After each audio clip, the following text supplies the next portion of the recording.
Welcome back to the Value Driven Investor Podcast, where we forge value-driven investors on a mission to live life on their terms.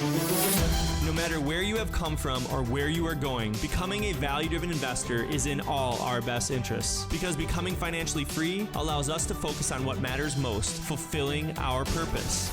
Our community of value-driven investors is committed to showing you the way. With the support of this community, you are sure to reach your goals. For all of us in the value-driven investor community, there is no greater gift than the gift of giving, because together, anything is possible.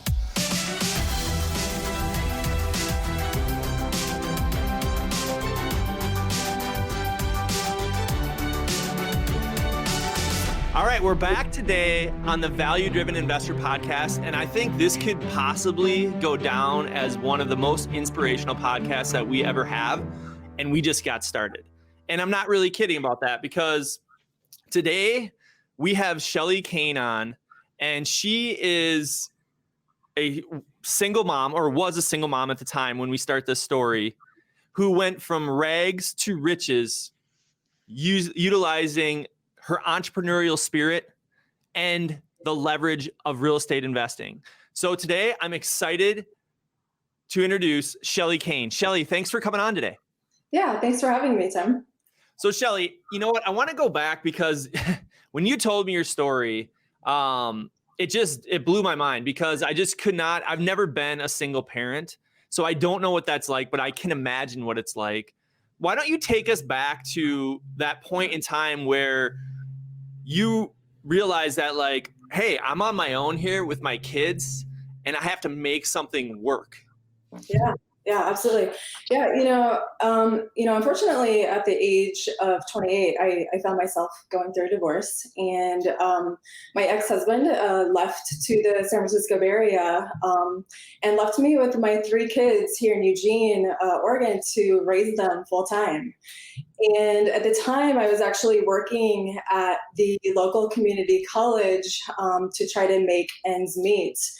And, it's probably no surprise to anybody that, in education, you just don't make a whole lot of money.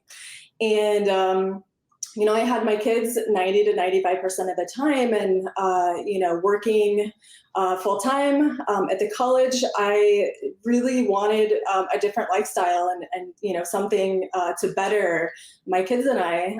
So at the time, I decided to start a side hustle, and I started a wedding and event planning business. So that, my kids and I could have a lifestyle that I wanted, better than, making my $35,000 to $40,000 per year. Well, and at the time too, I would think that in your mind, you're going from a dual income with your husband and yourself and then taking care of your kids, to now you're a single income. And like you said, you're in the teaching business, which is not the most lucrative business. And now you have to have that single income to take care of your family. And how many kids did you have? I have 3. Yeah, 3 kids. So a single income, trying to take care of 3 kids. I mean, that's a big undertaking. So were you doing this to just try to get more income to survive, or what was your mindset at the time? Yeah, I was living paycheck to paycheck. $35,000 to $40,000 is not a lot of money, especially with, 3 mouths to feed. Yeah. And they, of course, were in athletics, and I had to pay for their sports, and there's a lot. I mean, as you know, life is, food, life, kids, it's expensive. And yeah. I wanted to provide a better lifestyle for them. It just wasn't cutting it with just one job. So did you always have that entrepreneurial spirit? I mean, was that always there, or was it more of a spark like this that got you to jump into that realm? Because like you said, I got to start a side hustle. I mean, that's entrepreneurial thinking, but were you kind of forced to go into that because you were in the survival mode?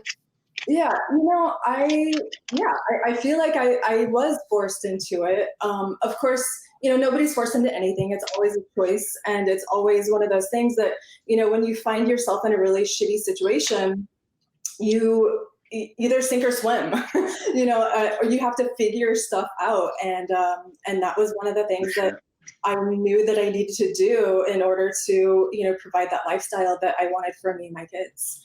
So you got into the wedding planning business, and did that go well for you? It went really well for me, actually. It was interesting because I worked at the college. I had that 7 to 3:30 shift, 8 hours a day, and then I would get off from that job, go pick my kids up immediately from school, and take them around to all of their sports activities, and then of course come home, make dinner quick, and feed them. And help them with homework and all of those things. And then as soon as 6:30, 7 o'clock hit, I was then planning with my wedding clients until my kids. I would then take a break, make sure my kids were put to bed, and then I would keep going. I would keep working until the evening hours, and then wash them through. Hold up a second, Shelly. Like she's really underselling this, Tim. Like in the evening. Well, wait, Bob. Let me let everybody know what's going on here. So yeah. Bob Grand, obviously our boy Bob Grand. Everybody knows he needs no introduction, but he is married to Shelly, and so that's why we're having Shelly on today, because obviously we have a great relationship with her. So Bob, yeah, fill us in. Yeah. She says, I'm like, a lot of people, when they think about wedding and event venue planning, they kind of think of it on a small level. Like her business became the biggest business probably in Lane County. She did the most premier weddings, I think. And I didn't really quite understand it myself. When you think of wedding, you're like, oh yeah, like a backyard wedding. Yeah. No, this is like high end, high level planning.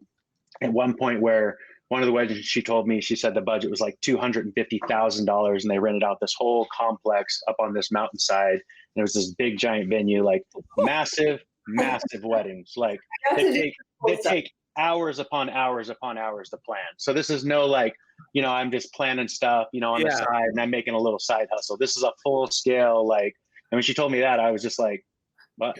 Like, who are you? Like, that's awesome.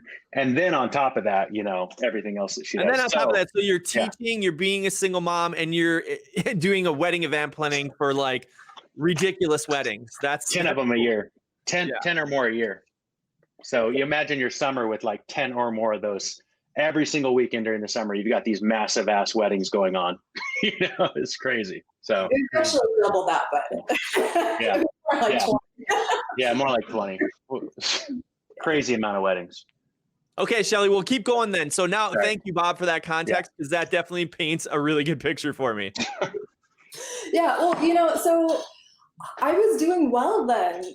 I had 2 jobs. I was making good money, and I was doing amazingly well financially. But then I started realizing I had 0 time. I was working all the time. I didn't have a whole lot of time to give to my kids, that extra time. I had 0 time for myself. So I really needed to come up with a solution. I was burning the candle from both ends with 2 full-time jobs and, taking care of my kids and all the stuff that goes into caring for kids and having a family. And I had to figure out a solution because I knew that it wasn't sustainable. I couldn't continue this forever. You could feel the burnout? I could feel the burnout for sure. I was exhausted. I was truly exhausted. I think something to add in there too, like how many weekends with friends did you give up? How many nights with friends when they're always asking you to go do stuff? I remember you telling me that. You're like, they'd ask me, I'm like, I just can't do it. It's like, I got to take care of my kids, and then I got to work on this business to provide this life so I can get them to where they need to be in their life. That was a very common thing that you said. Totally. Yeah. All of my friends, I was like that person always that I was like, then, sorry, I can't come. I can go, to every single one of the social events or, the fun parties that I wanted to go to, the holiday party, whatever. I had 2 jobs and 3 kids to take care of. So I couldn't always do that. And I was missing out. I wanted that. I wanted, that lifestyle. I wanted to be able to join my friends and, holiday parties and, So Shelly, at that point where you were feeling the burnout and you were thinking real estate, why were you thinking real estate was going to be an answer or a solution to this problem? So Okay, so initially I didn't even really consider real estate. So I knew that I was stuck and I was trying to figure it out. And I was vocalizing that to my friends and to colleagues at at the college. And actually, my dean of all people at the college suggested that I go see this astrologer. And I thought, well, yeah, I have nothing to lose except for maybe $100 in an hour's worth of my time, right? So I went to this astrologer, and it was actually the best hour and best $100 I ever spent on myself in my entire life. Wow. The astrologer actually, instead of like telling me my fortune or like telling me what I needed to do or giving me all the answers, she actually asked me amazing questions, like questions that I wasn't asking myself, that my friends weren't asking me. And I remember her asking, the first one was, okay, if you go to, because I was thinking that maybe I needed to go back to college to get a higher degree, to get a higher paying, job, because that's what society tells you to do. Like you need to go back to college to get that higher, paying position. And get your master's, get this, get that, right? Yeah. And she asked me a really great question. She said, okay, once you get that higher degree and you get that higher paying position, will that amount be enough for you for that lifestyle to be able to quit, your other job? And the answer was no. Like it actually wasn't. It wasn't enough money. It was maybe $20,000 to $30,000 higher, but still, like, now I'm making $60,000 to $70,000. It's not a bad income, but I wanted a better life. I wanted more than that. Yeah. And so, she asked me that question. And then she also asked me, because she knew that I owned the wedding and event planning business and that it did, turn into Eugene's premier event planning business. And I was, touching it, part-time to full-time. And, she asked me, like, why did I think, a college education or, furthering my education would be the answer when I've already proven that I'm a successful entrepreneur and I have the drive and I have the determination and I have all of those things. Why did I think that, that college was the answer? And, that really resonated with me. Honestly, I thought she was crazy at the time because I myself was preaching to my kids, like, go to college, like you have to go to college. And, of course I was I mentored and taught, at the college. And so, college education was really important to me and, I held it in a high value, but I realized that, it still wasn't the answer. So how did she asked you that question and it was like a switch went off in your head. You're a teacher. You tell people, like, come to me and I will help you improve your position by getting a degree or education, and then you can better yourself and make more money, right? That's what the system tells you to do. But yet she asks you this question and then she poses to you that you're already successful. What is an education going to do when you've already been successful as an entrepreneur? And you realize, oh my gosh, she's right. Like you literally shifted. I can feel it when you just sat there. Like your whole mindset just shifted right there because she showed you from the outside that you're already successful. And do you need education? Because I'm guessing all along the way on your wedding planning business, you had to learn new things and you just discovered them through the internet, research, whatever you needed to do to get the answers, right? Totally. Yeah. Yeah. So it's like if you're going to be an entrepreneur, you better be good at research and education and reading and all these things you learn at school. You just have the drive, Right. And okay, so I still want to get back to real estate because I think your story is awesome. So when did this real estate thing happen? Like, what was the first thing you did as far as getting into real estate? Because it sounds like real estate was your thing of like, okay, hey, you know what? I'm burnt out. I need something different. How am I going to supplement income or add income so that maybe, I'm guessing what your plan is that you wanted to get out of the teaching, keep the side hustle because you're probably doing better, making more money, or you saw more potential there, and then add real estate as an asset that can give you maybe residual income? Totally. Yeah. And so honestly, like real estate still wasn't even in my thinking. um, I mean, it's so weird because it does come a little bit later. And I realized it later, but what happened was, after that whole, started understanding like, okay, I need to do something, and I was stuck. And I realized, one day I was just like, I was researching, and I saw actually, from my mortgage statement, like how much equity I had built in the house that I bought back when I divorced.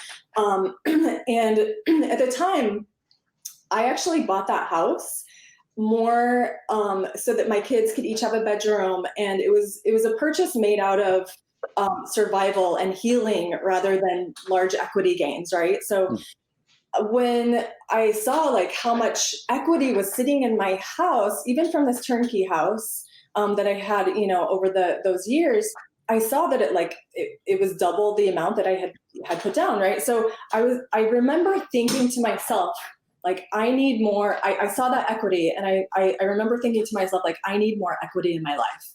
And that was that's a good statement. It's a really good one. Yeah, that's when like I came up with an idea to because I started researching even more. When I realized I had this much equity, I read somewhere that if you purchase a house and you stay there for 2+ years and you sell it, then you get to actually keep all of that equity tax-free. And that really excited me. So what I did was I came up with a plan to basically sell my turnkey house and buy a shitty house, a really horrible house in like this horrible area, and everybody. Sorry, kids.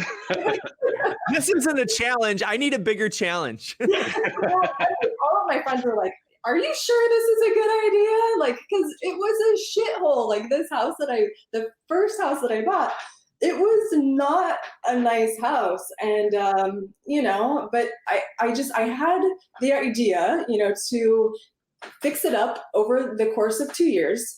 So when I sold my house, I had doubled, the equity in my home. So I had about 40,000.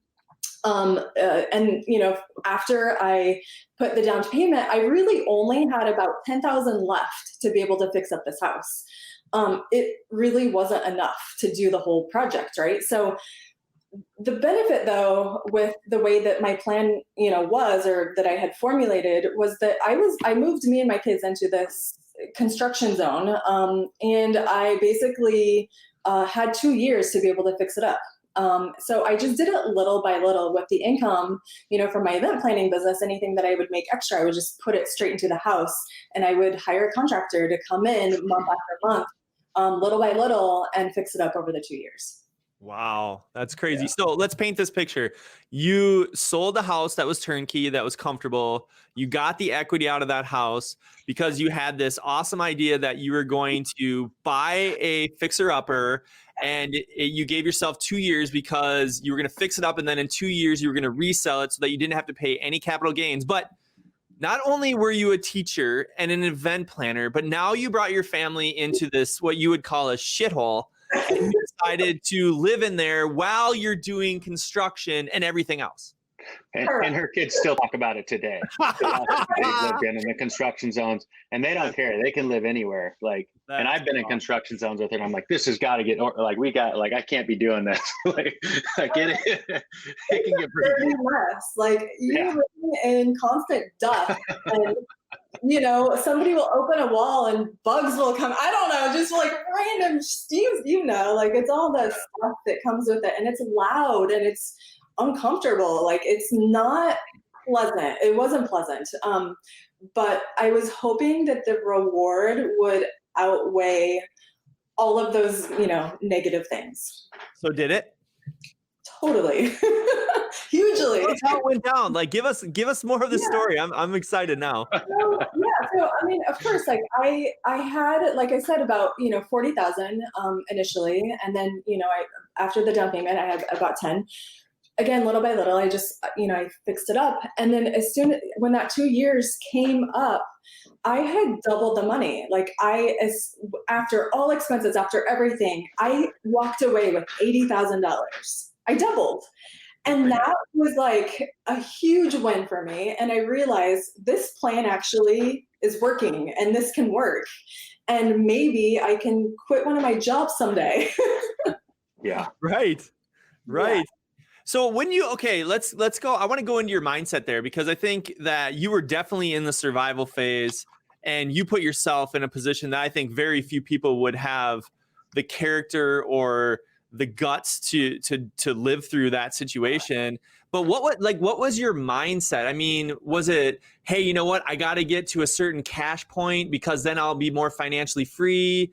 I mean, what was it in that survival phase mindset that you were going after? And how did you know when you got there? Was it you got there because then you got rid of the teaching? Because was it the teaching gig that you ultimately wanted to drop that you were working hard for?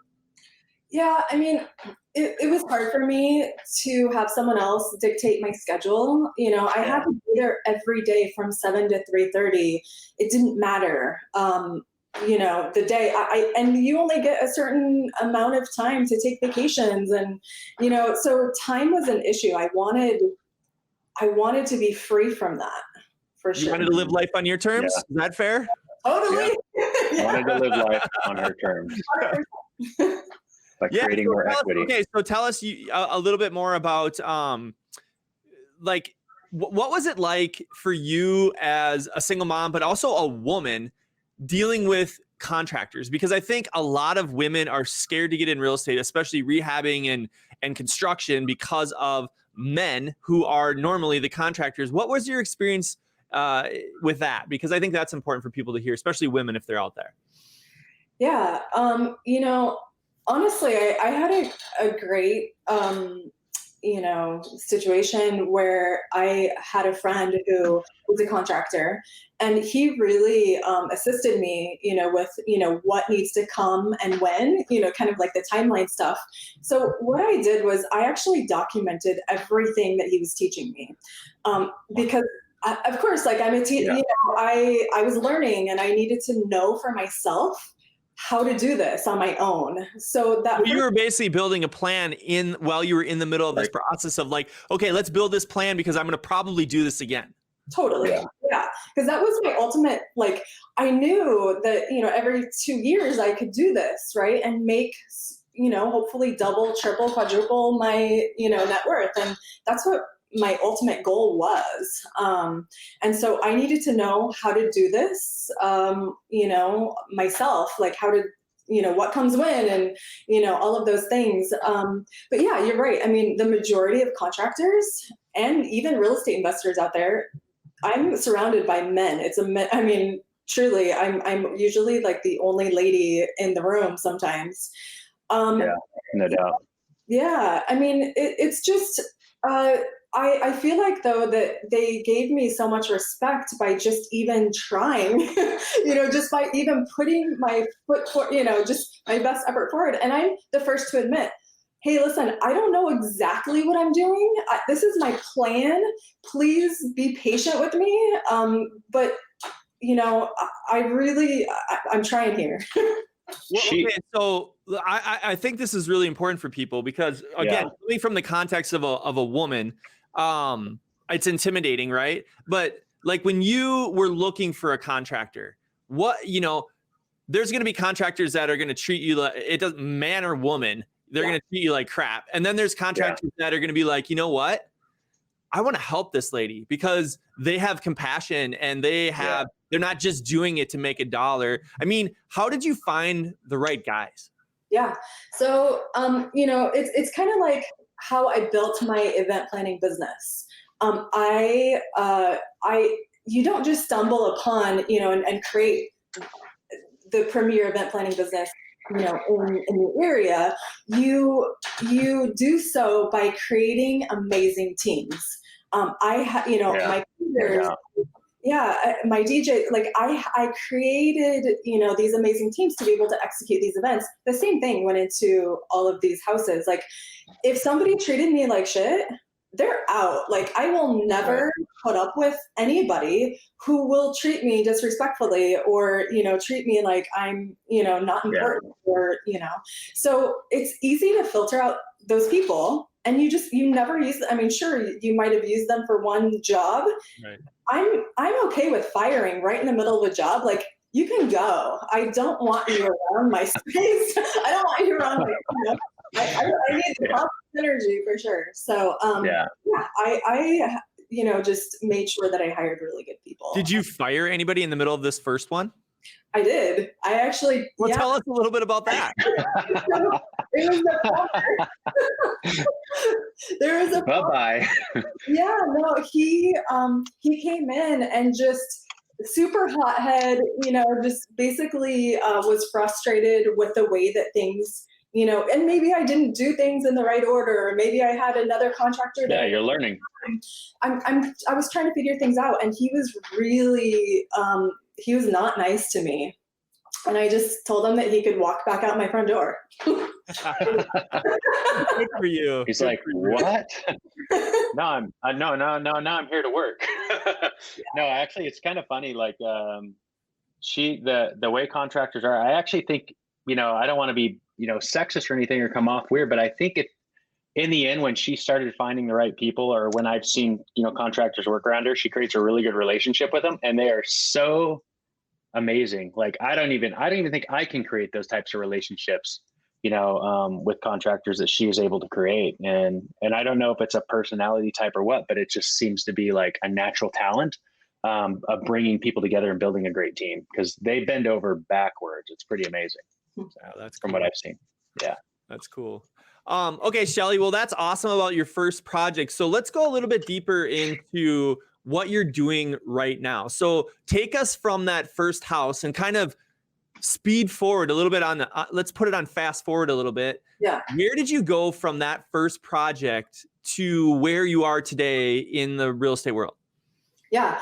So I've been doing this now for about 10, 12 years. I'm on my 6th primary residence flip, right? So every 2 years I've moved, and then in between that, I've actually, now that I, have made so much money, I've been able to then flip houses, within, 3 to 4 months time, or a couple months time, and, be able to do that in between the primary residences. And there was a point, though, you left LCC, and I think that's probably a good point to hit on, because you were doing it every 2 years. And then when you left LCC, then you started being like, I'm doing this every 6 months. And it's just like, kept getting faster and faster. And LCC, that was your teaching gig, right? Yeah. Oh, yeah. That was the community college she worked at. So, but so that is, I think, probably a pretty important point to make, because there was a moment where she's like, I can leave this job and leave there and just keep doing this and doing my event planning.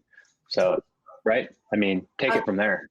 No, 100%. I was finally able to leave that job and, focus. Yeah. And once you then put your time and attention onto something, what happens, right? It grows. Well, okay, but let's go back here, because this is the entrepreneurial spirit. When you left your teaching gig and now you knew you had your event planning and you had your real estate, which was all yours, and now you were literally working life on your terms, you were building the plan for your life exactly how you want it. You scheduled it exactly how you want it, and nobody could tell you different. I mean, tell me, what does that feel like? It feels amazing. I was able to get up, like, one of my biggest passions in life is to travel. International travel to me is like one of the greatest gifts and learning experiences you can give yourself and my kids. I actually started taking my kids. I was able to take them on international trips and be able to show them other cultures, and so it was amazing for me to be able to not have to ask somebody to take time off. I scheduled my own time off. I was able to go anywhere that I wanted, anytime I wanted. If I wanted to, you work hard regardless, right? In anything that you do. And, but if I wanted to take an afternoon off, I was able to. If I needed to go to my kids', whatever event, I didn't feel the guilt anymore. I didn't have to, it was easy for me to be able to be present, with my family. Well, Bob, do you have any other questions you want to ask Shelly? Because you know her better than any of us. What's your future look like? Because I really want to know if I have to move again. she's already got her house for sale. I'm hoping it doesn't sell because I really like that house. She's more aggressive about. I like to have a primary residence. Like it's funny because like when we got together, like and then when we kind of consolidated households, like I realized I'm actually the one that needs stability in my life more so than her, and she has to worry about me. Because if my house is turned upside down and I can't focus on anything, like I find myself just driving around circles around the city. Like if she's like Airbnb out our house or something, because she's got our houses on, our primary residence on Airbnb, and it's a beautiful home, so we get a really high rate for it. And another house that we own together that's on Airbnb, and all those things are booked out. Then we have to think, have somewhere to go and figure it all out. So, but so. Shelly, that's awesome. You guys are like the real estate team. So, Shelly, would you mind sharing, just from your perspective, when you kept turning and turning houses, and then you got rid of your college teaching job or your teaching job, and then you kind of got into the real estate. I mean, in the last 12 years, are we talking like a couple 100,000? Are we like, because again, the reason I want to bring that perspective is you were barely getting by paycheck to paycheck. So I'm guessing you didn't have much in the reserve account. And now today, I mean, what did you make just to inspire other people? Yeah, I mean, I turned, the 40 into 80, and then the 80 into 160, and then, so on and so forth, and times that by 6. And, that's about where I'm at. That's awesome. So, that's awesome. And, not only that, it's like, I have, like Robert said, I am figuring out other ways to make money within that, within the real estate industry. And that is, when we do finally fix up that house, I can fix it up really quickly, and we still live there for 2 years. I can Airbnb out the house and make even more money. It covers the mortgage payment every month. And so it's just being really resourceful and like trying to, I love making money. Well, and that's the beauty. See, that was one of the things when I was back, and I always bring this up and they're going to hear it a million times, but I was back in my parents' basement and I was brainstorming, like, if I'm going to go a direction, like it has to have, because I know my personality, I get bored very easy. I love to discover new things. So it has to have a lot of depth in it. Like I have to be able to go deep into something, and I have to be able to do a lot of different things. And the more that I researched and discovered what real estate had and all the opportunities and all the directions and all the different formulas and all the different ways that you can make money in real estate, it was like, this is it. Like I'll never get bored, and I'll never discover all the ways that I can leverage real estate in one way, shape, or form to make money, make a passive return, to survive and make an income. And that's awesome. And that's why I love talking to people like you, because I haven't gone down that path. Sure, we have a lot of similarities, but I haven't gone down that path, the same path that you went down. And that's what's so cool about real estate. It's just so flexible and it's so deep and broad. Totally. Yeah. No, I feel very fortunate, and I love it. So it's interesting because COVID hit, obviously, right, last year. And, it was honestly event after event, because I still had my wedding and event planning business even up until last year. And when COVID hit, it was like a domino effect, like event after event started canceling. And I went from a packed schedule to absolutely nothing on the books. And Robert and I were, talking about it, come April, May. I was actually one of the fortunate ones. I got a COVID-19 resourceful ones. Yeah. So I got a COVID-19 contract working with Providence hospitals in Portland to set up all of their drive-through testing sites, right? So, but we in talking, we were just like, when this is all over and when the testing sites are done, this actually is a great time to transition and completely get rid of that event planning business, because really my passion is being in real estate. And it is that, that area where if I put all of my time and attention to, it will grow, it'll blossom. So I'm excited because this is truly, 2021 is truly my first year that I will be doing real estate full time. That's so Yeah. The future. Okay, well, you're doing it full time now. I mean, we're going to be putting your episode in our podcast. We are doing more of a timeline of going from like you were like, oh my gosh, how do I survive? I need to make something work, to where all three of us are, where it's like, now we're thriving and like, what's our big thing that we're going to do next? Right. So that's what this podcast is. Well, we're interviewing you because I want to put this story in the survival phase of the timeline of this podcast, because I don't think I'm going to find a better story about someone that's willing to go to just any degree to make herself successful, that's willing to take any jump out of any plane whenever she sees an opportunity. I mean, I really appreciate that about you. Yeah. But like, now tell us about, what are you going to do now? Now you are 100% into real estate. And, the thing is that I can just tell with your mindset that you are not a just do one person, because you can take on so many things at once. What are you going to do with real estate? Where do you see real estate taking you in the next 5 years, 10 years? But then I want to also know, where do you see real estate taking you when you're 60? Because that's a real visionary to me, is like, where am I going to go when I'm 60 with real estate? Because look at everything you've done in such a short period of time. What are you going to do when you get to 60? Like, I mean, you might own like the Empire State Building or something. That was amazing. Domino effect. First domino. Yeah, it's a really good question. I've just joined Grand Real Estate Investments, our family real estate investing business. And so I'm going to manage, a lot of the projects within Grand Real Estate. Robert and I also own, it's called KG Investments, kind of our own investment business. And I plan to continue to grow that and nurture that and build, more properties under that portfolio. But, ultimately, I do have to go back to my roots. Like, teaching and mentoring people is really a huge part of who I am. And I would love to be able to teach and mentor other women, especially,